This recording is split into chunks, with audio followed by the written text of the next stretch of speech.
La quinta generación está cada vez más cerca y cada día que pasa se van revelando más y más detalles sobre esta nueva historia y personajes, cuyo principal atractivo es que no será un reboot total, sino una secuela de quién sabe cuántos años, lo que da pie a generar una docena de teorías y especulaciones que enriquecen más la premisa. Sin embargo, una de las primeras revelaciones, o más bien aclaraciones de esta generación, llegó a generar algo de desconfianza, y es que aparentemente la intención con esta es llegar a ser más inclusivos, algo que se reveló por parte de una entrevista que se dio a principios de año de Kidscreen hacia Emily Thompson, la vicepresidenta de Entertainment One, que es el estudio de animación de la G5, y fue ahí mismo donde se dio a conocer que ambas generaciones compartirían universos. Y sí, sabemos que la inclusión es una palabra que en años recientes se ha vuelto sinónimo de disgusto y polémica, por justas e injustas razones, ya que a veces los estudios y casas productoras se interesan más en complacer a un grupo de minoristas que en contar una buena historia,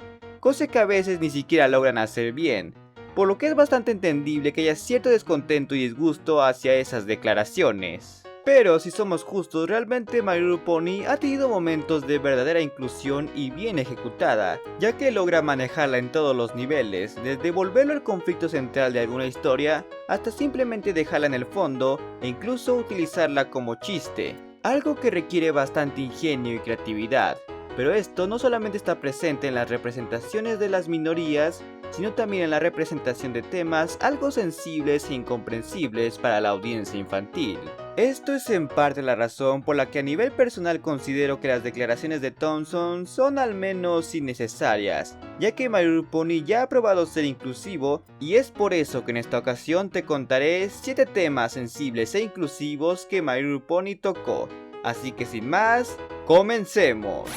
Iniciamos este top con un tema que hace que la sociedad pony no se vea tan diferente de la nuestra, y eso es porque en ella también hay clasismo, pues a pesar de que en un principio Equestria se presenta como el reino mágico donde hay armonía y amistad en todos sus habitantes, más temprano que tarde nos damos cuenta de que no es así, ya que claramente hay una marcada diferencia de clases sociales, pues los ponis que viven en Canterlot o Manhattan no se parecen mucho a los que viven en Ponyville, ni mucho menos a los que viven en Appaloosa, ya que claramente cuentan con una capacidad financiera muy superior, y esto se refleja particularmente en el estilo de sus ciudades y en sus vestimentas. De hecho, es bastante común que los ponis de Canterlot lleven ropa fina, o incluso que solamente lleven ropa, mientras que los ponis de Ponyville ni siquiera la llevan. En casos donde esto se ve más claro es con Diamond Tiara y Silver Spoon, quienes provienen de familias ricas, o al menos ricas para los estándares de Ponyville, donde todos ahí son clase media,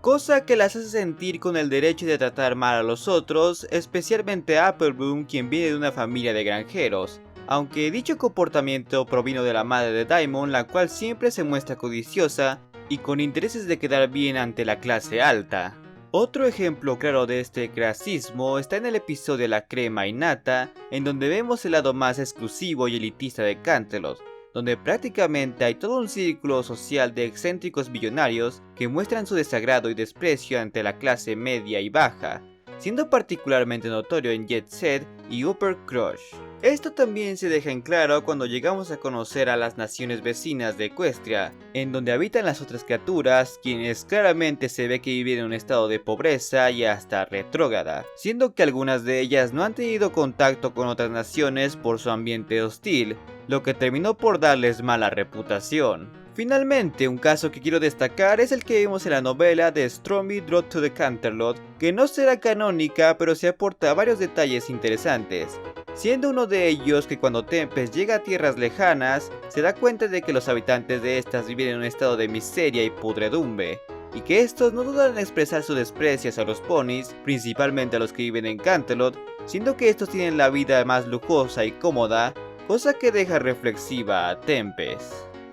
Pasando a nuestro sexto lugar, tenemos un tema que muy a duras penas ha sido tocado en la serie, pero que ha dejado su marca, siendo este el de la pérdida o la muerte de un ser querido, algo que sin duda siempre ha sido un tema sensible de tocar. El caso más conocido de esto es el de los padres de Applejack, quienes desde el principio se dejó en claro que habían muerto por razones desconocidas y que únicamente habían dado indicios de su existencia durante mucho tiempo, Sin embargo, para compensar esto, a Applejack y a sus hermanos jamás se les mostró un indicio de depresión o frustración por su ausencia. Esto probablemente porque se tenían el uno al otro y porque contaban con una familia de decenas de tíos y primos. Aunque a ratos a Applejack y Big Mac se les veía momentos de paranoia y sobreprotección hacia Applebloom, seguramente por tener que fungir como figuras paternas para ella. Y asimismo, a Applebloom se le llegó a ver ciertos momentos de inseguridad y rebeldía, probablemente por ser la que menos interactuó con sus padres. No sería hasta el episodio La pareja perfecta en el que se nos presentaría a los padres de este trío y sabríamos más sobre estos. Sin embargo, Hasbro jamás tuvo las agallas para mostrar o al menos permitir que la audiencia deduzca cómo fue que estos murieron, tanto en la animación como en los cómics e incluso en las novelas. Esa duda siempre se mantuvo abierta. Lo más cercano que tenemos a un indicio es el hecho de que su historia está claramente inspirada en Romeo y Julieta y como todos sabemos, al final ambos mueren por una confusión, así que no es muy difícil especular a partir de ahí. Otro caso relacionado con los Apples está presente en El último problema, pues como muchos resaltan, tanto Applejack como Applebloom portan las prendas características de la abuela Smith como de Golden Delicious, siendo esta una forma muy sutil de decirnos de que ellas ya habían fallecido para esos tiempos, cosa que el director Big Jim terminó por confirmar. Sin embargo, el caso que considero que mejor abordó el tema y de forma ingeniosamente disfrazada fue el del episodio El dilema de Tanque, en donde vemos cómo Rainbow Dash adopta una actitud muy negativa y depresiva al enterarse de que Tanque tiene que hibernar, viéndose más como si este fuera a fallecer aunque no fuera el caso. Sumémosle a eso que para hibernar Tanque tiene que ser enterrado, cosa que refuerza la metáfora. Incluso llegamos a ver una adaptación de las 5 etapas del duelo compuestas por negación, ira, negociación, depresión y aceptación por parte de Rainbow Dash, lo que hace que este sea uno de los mejores y más ingeniosos episodios abordando uno de los temas más maduros.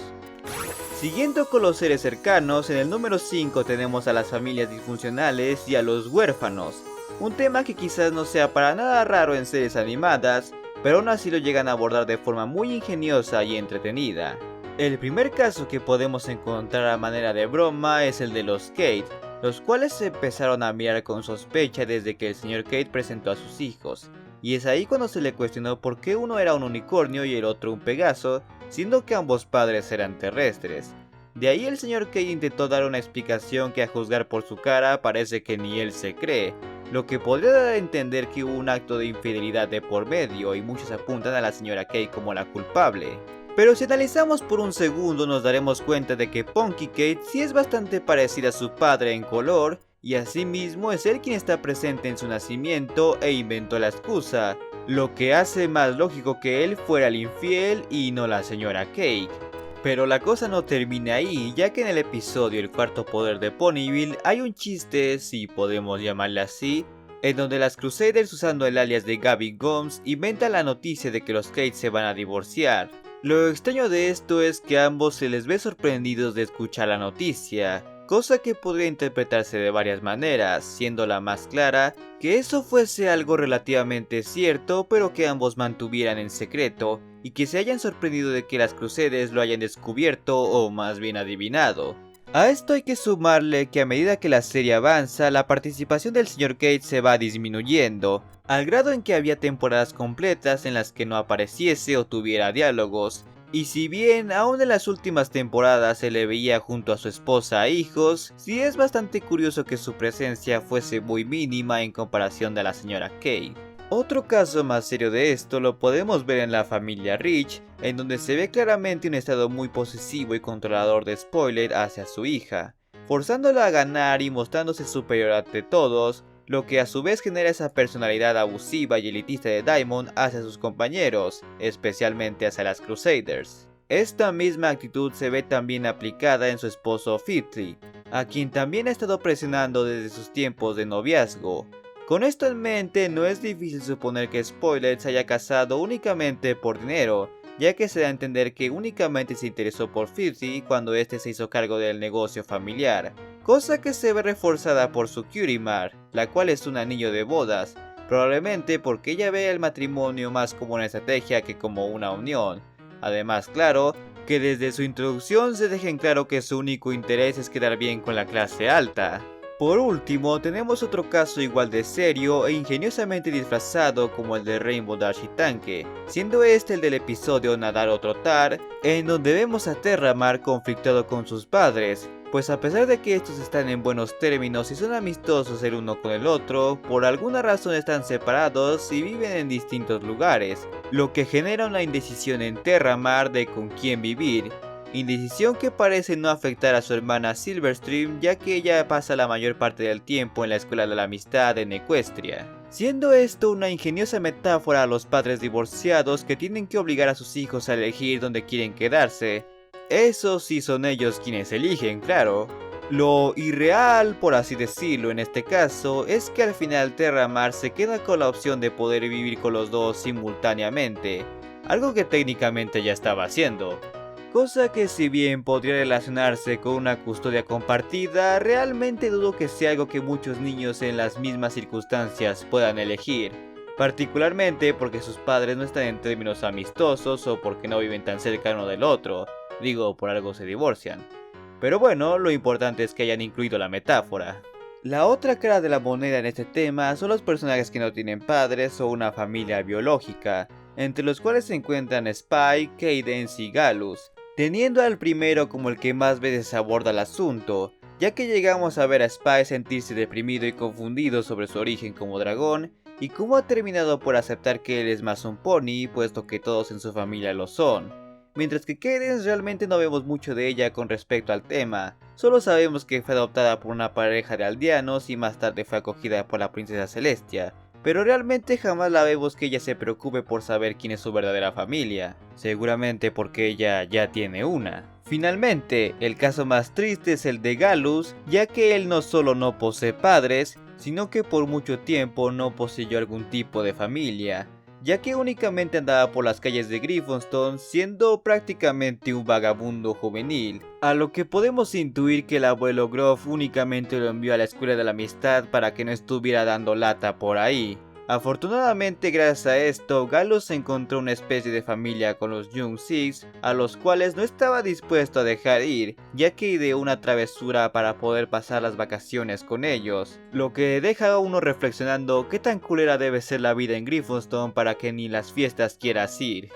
En nuestro cuarto puesto tenemos la siempre discutida diversidad cultural, un tema que siempre es objeto de conflicto y polémica, dado que en varias ocasiones es usado de forma inapropiada al cambiar el origen de un personaje bastante establecido, aunque afortunadamente aquí en My Little Pony ha sido llevado a cabo de la forma más orgánica y funcional posible. El primer caso de estos está presente desde la primera temporada con el personaje de Sekora, quien en un principio fue temida por los ponis por no saber qué era exactamente, además de tener extrañas costumbres y un estilo de vida bastante particular. Eventualmente, otro notorio caso de diversidad se vería presente en los pilares, que si bien todos son ponis, es bastante claro que sus respectivas aldeas tienen inspiraciones en múltiples culturas antiguas, tales como la china, la egipcia, la romana y la nórdica. Pero es bastante obvio que el caso más claro de este tema está en los Young Six,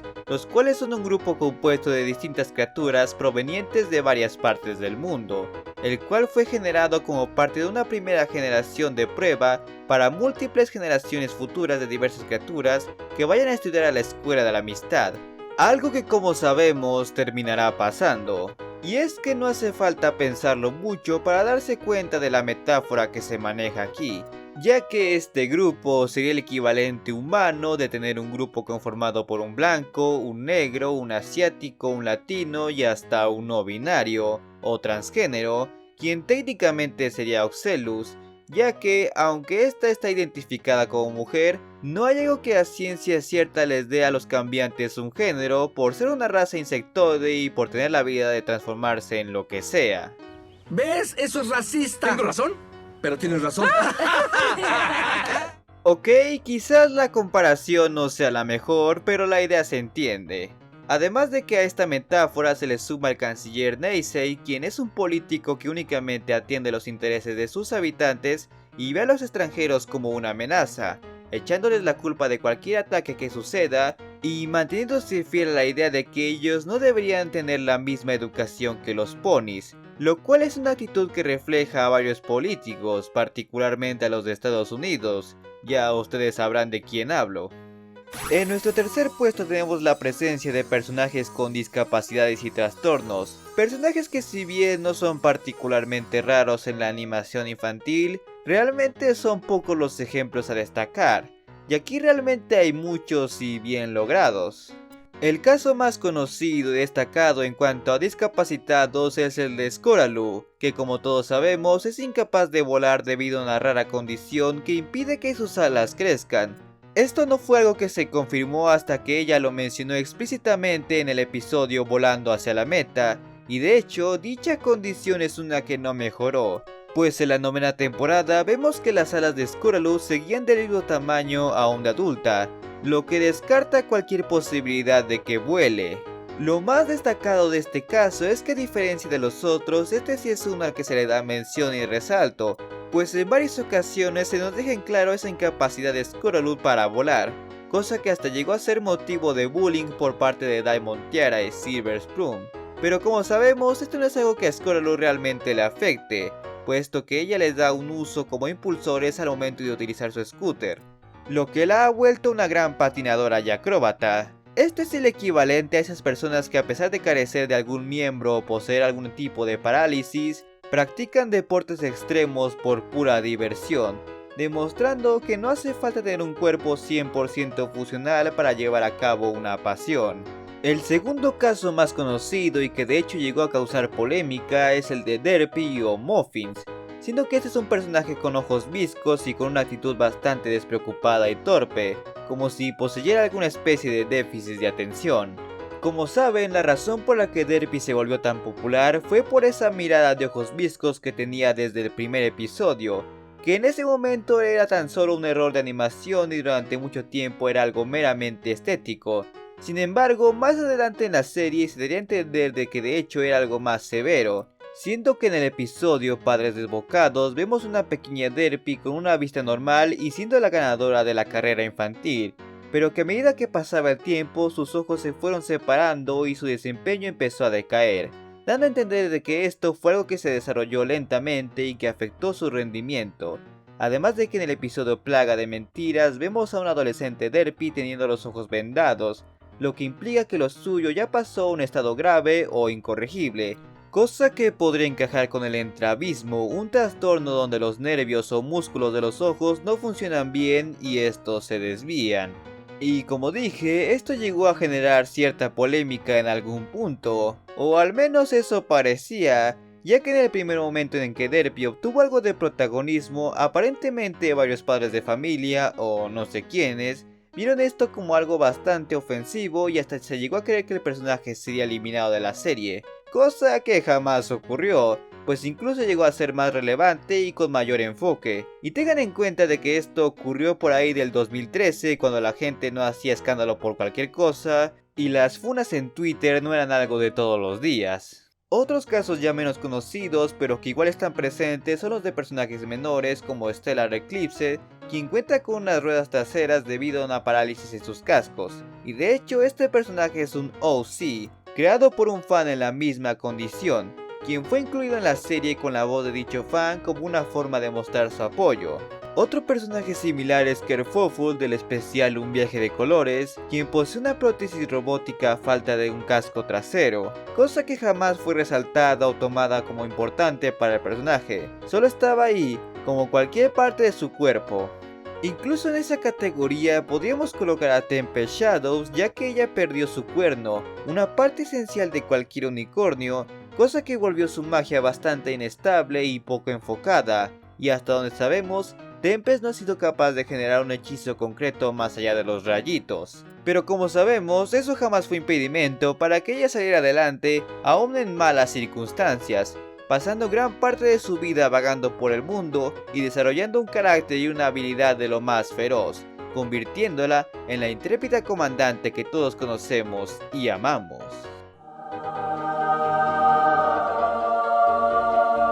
Del otro lado de la moneda tenemos algunos personajes con trastornos, tal es el caso de Maud, quien como podemos observar es alguien enteramente interesada en las rocas, no habla más que cuando es necesario, es muy antisocial, tiene un inusual apego hacia su roca mascota, es bastante temeraria y no es muy expresiva hasta en las peores situaciones, lo que delata un cierto nivel de autismo. Algo que también podríamos atribuirle a su hermana Marvel, quien también es bastante antisocial, tímida y posee un lenguaje mucho más limitado que Maud, ya que ella sí habla pero solo en los cómics. Otro personaje al que hay que mencionar es precisamente al novio de Maud, Maud Briar, quien también es bastante inteligente pero habla con muchos más tecnicismos, literalmente. Además de ser más expresivo y más obsesivo compulsivo con las ramas que Maud con las rocas, ya que ella no le molesta hacerlas pedazos, sin mencionar claro que él es mucho más hablador y hasta imprudente, cosa que encaja más con un Asperger.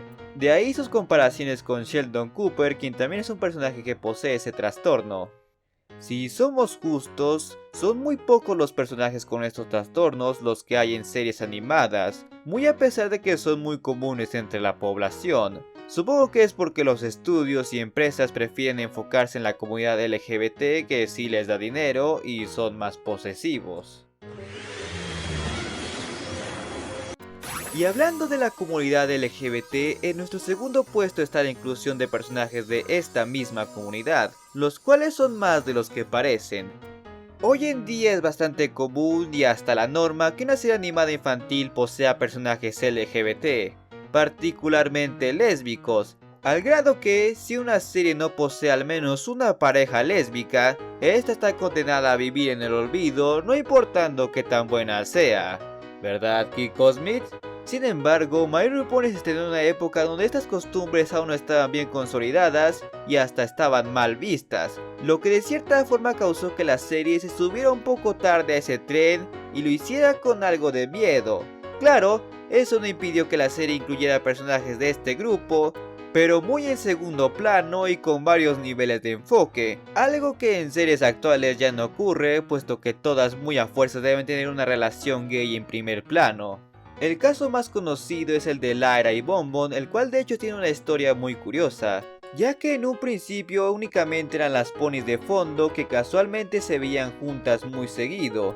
y eran los fanáticos quienes las relacionaban como mejores amigas y hasta las shippeaban, y no sería hasta el episodio 100 donde los escritores adoptarían la idea, formalizando la relación amistosa de ambas y dando indicios de un romance. Además de añadir el elemento de espías, cosa que sí fue idea total de los escritores, pero como sabemos la cosa no acabó ahí, ya que a lo largo de la serie vemos cómo sus interacciones se volvían más notorias y frecuentes, llegando a tener ciertos momentos de enfoque en los que se delataba que ya no se trataba de una simple amistad, algo que también podemos apreciar en sus versiones de Equestria Girls. Esto culminaría cerca del final de la serie, en donde vemos en el fondo cómo se proponen matrimonio mutuamente y con una foto de su boda en el último episodio.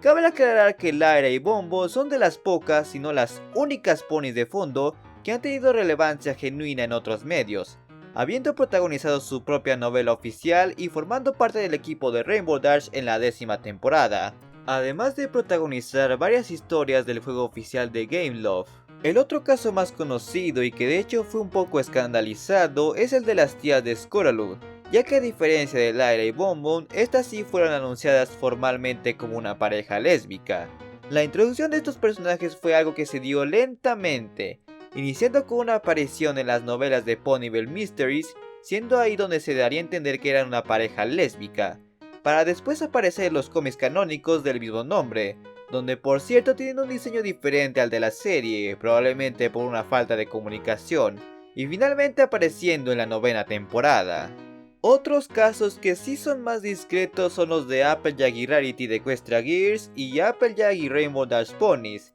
las cuales jamás se dejó en claro si tenían alguna especie de romance. Al menos por parte de Applejack y Rainbow Dash sí se daba a entender que habían iniciado una relación, ya que por sus diálogos e interacciones indicaban que vivían juntas como pareja, pero eso se dejó a libre interpretación, aunque tampoco fueron muy sutiles, sobre todo con Applejack. Aparte de esto, recientemente en los cómics se confirmó que la Capitana Celano también es lesbiana, ya que admitió estar enamorada de su amiga de la infancia, la princesa Ossipit, la cual evitó que se casara con un falso príncipe en un matrimonio arreglado. Incluso en estos mismos cómics se introduce a Deuce Devil, un personaje confirmado como no binario, lo que explica por qué jamás pude adivinar su género mientras lo leía. Además, si nos ponemos observadores, podemos ver a varias parejas del mismo género en el fondo en varios episodios, tanto de hombres como de mujeres, una de las cuales se ha vuelto un tanto popular, siendo una pareja de chicos que vemos en Equestria Girls, quienes se ven que empiezan a socializar desde la primera película, para luego verse juntos múltiples veces a lo largo de la saga, hasta que en las últimas entregas se les ve más unidos e íntimos, ya sea tomados de la mano o arrinconados en un pasillo al fondo. Básicamente estos son los Lyra y Bonbon masculinos.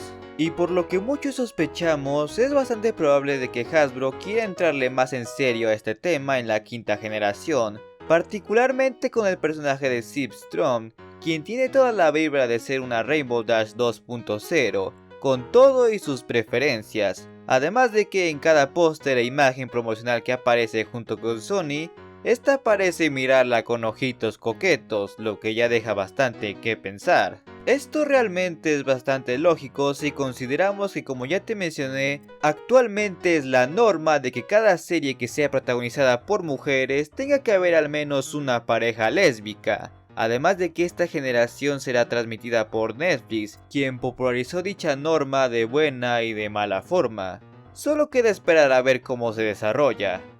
Finalmente, en nuestro primer puesto tenemos el tema que más formas ha tenido de abordarse en la serie y con varios tipos de enfoque, pues es algo que ha estado presente en los momentos de mayor relevancia en la narrativa, llegando a ser el conflicto principal en varios episodios, siendo este el racismo. Primero tenemos el caso de las tres tribus ponis, las cuales estaban obligadas a colaborar una con otra por mera cuestión de supervivencia, pero siempre viviendo en un ambiente tenso. Esto lentamente causó la llegada de los Wendigos, los cuales amenazaron la integridad de las tribus, y estas, en lugar de dejar de discutir, decidieron agravar el conflicto, lo que provocó que la situación empeorara y se vieran obligados en buscar nuevas tierras. Es ahí donde entenderían que la mejor forma de superar esto es llevándose bien y trabajar juntos, ya que literalmente eso era capaz de alejar a los Wendigos. Fue gracias a esto que Equestria se fundó y las tres tribus empezaron a trabajar como una sola. Bueno, más o menos. Otro caso que ya mencionamos es el de la primera aparición de Zecora, en donde esta fue temida e incomprendida por ser una cebra, además de que fue acusada por las Mind de maldecirlas e incluso de querer comerse a Applebloom, cosa que no es poca cosa. Y para añadirle más crudeza a esto, hay que tener en cuenta que Zecora, siendo una cebra y estas provienen de África, no es difícil identificar a esta como un personaje negro, lo que termina por darle más significado a la metáfora. Después está el también ya mencionado caso de los Young Six y el canciller Naysaid, el cual demuestra un gran desprecio hacia las criaturas extranjeras, tachándolas de amenazantes y primitivas y considerando que éstas no deberían tener la misma educación que los ponis. Además de que cuando Equestria está en peligro, él inmediatamente los señala a ellos como los culpables pese a no tener ninguna prueba, lo que lo lleva a tener la desagradable sorpresa de que es una pony quien está amenazando el reino, siendo esta Cozy. Esto hace a Naysaid reflexionar acerca de sus opiniones hacia los extranjeros, algo que honestamente, por más bello y reflexivo que sea, es poco realista, ya que como sabemos, cuando algo así pasa en la vida real, los políticos se hacen de la vista gorda o buscan excusas forzadas para no manchar su imagen, y siguen señalando a los extranjeros como los culpables de todos los crímenes de su país. Y cuando digo extranjeros, me refiero a nosotros los de Latinoamérica. Después tenemos el caso más claro, que es el del final de la serie, cuando los villanos manipulan a las masas para que las tres razas empiecen a desconfiar una de otra y se vean con malos ojos. Y lo que realmente es impresionante de este caso es que guarda más similitudes con la vida real de lo que aparenta. Primero teniendo a los villanos esparciendo chismes y rumores falsos entre la multitud, algo que se asemeja bastante a lo que ocurre particularmente en internet, ya sea en foros o en redes sociales como Twitter, donde se esparcen noticias que, aunque sean falsas, sí generan escándalo y discusiones, algunas llegando a tener un daño permanente. Luego está el hecho de cómo los ponis se comportan con los demás, manteniendo sus negocios cerrados y atendiendo con un bajo perfil, como si se estuviesen preparando para un ataque terrorista, cosa que de hecho sí pasó, pero no por parte de ellos. Además de que están detalles como por ejemplo que un guardia real estuviese vigilando a Applejack constantemente y refiriéndose a ella como pony terrestre en lugar de llamarla por su nombre, algo que podría ser comparado a que un policía estuviese vigilando a un hombre negro porque cree que tarde o temprano se va a robar algo y se refiere a él siempre como negro, cosa que sabemos que tristemente sí pasa. Finalmente, cuando los villanos atacan y los Wendigos aparecen, las tres razas ya se habían resignado a refugiarse por separado y dejar por su cuenta a las otras, no importando si éstas llegan a morir. Esto se delata más en los Pegasos, ya que ellos son los que tienen más chance de sobrevivir a los Wendigos. Y si no fuese por la intervención de los Young Six y los otros estudiantes de la Escuela de la Amistad,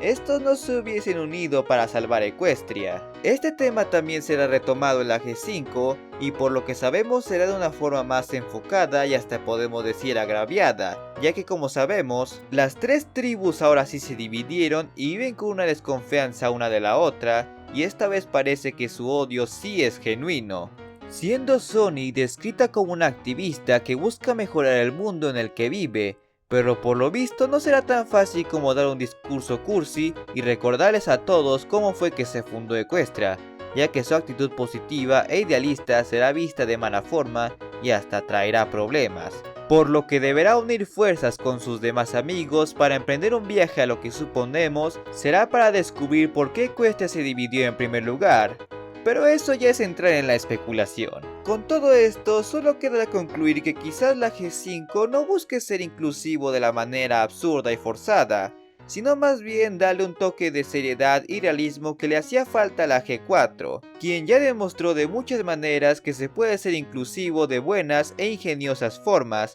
y que no les queda nada de ver con otras series que usan la inclusión como medio de difusión, ya sea positiva o negativamente.